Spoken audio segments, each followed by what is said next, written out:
Hello uncle, ভিতরে কেন দেখতেছেন? কিছু চুরি করবেন নাকি? আরে না না সাহেব, আমি চুরি টুরি করবো না, আমার মেয়ে এখানে কাজ করে তাই দেখতে আসছি। কি নাম আপনার মেয়ের? ম্যাম সাহেব, ওই কি হয়েছে না, আমার মেয়ের নাম রিয়া। রিয়া খান। ও আপনার মেয়ে? আরে ও তো আমার অফিসেই কাজ করে। দাঁড়াও, আমি ওকে ফোন করে ডাকতেছি। হ্যালো রিয়া, তুমি এক কাজ করো, তুমি বাইরে আসো, আমি তোমার সঙ্গে কারোর সঙ্গে দেখা করাবো, আমরা অপেক্ষা করতেছি। ও এখন আসতেছে। ওই যে রিয়া এসে গেছে। আরে ইয়েস স্যার। বাবা, তুমি এখানে কেন এসেছো? আমাকে বেইজ্জতি করার জন্য আমার অফিসের সামনে চলে এসেছো?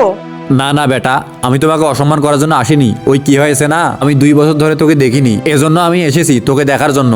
আর এই টাকাটা তোমার হাতে দেওয়ার জন্য এসেছি আমি এখানে। আমি তোমাকে কি বলেছি যে টাকাটা আমার অ্যাকাউন্টে তুমি ট্রান্সফার করে দিবে? তো এখানে তুমি কেন চলে আসলে? দাও এটা আমাকে। দিয়েছো না টাকা? আর একটা কথা আমার কান খুলে শুনে রাখো, এখানে না অনেক দামি মানুষ থাকে, এখানে রেপুটেশন আছে আমার, এখানে দ্বিতীয়বার এসে আমার ইজ্জতটাকে খারাপ করে ফেলবে না, বুঝতে পেরেছো? যাও এখান থেকে।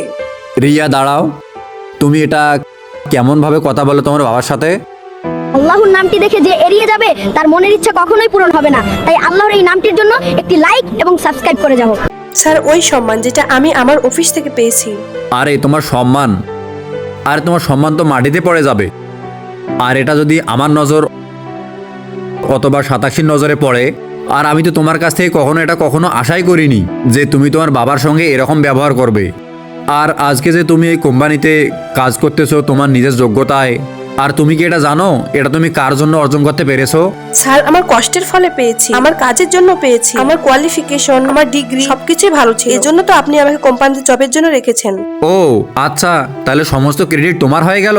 তুমি তোমার নিজের কষ্টটা দেখতে পেলে, কিন্তু তোমার পিছনে তোমার বাবা কতটা কষ্ট করেছে সেটা তুমি দেখতে পাওনি একবারও?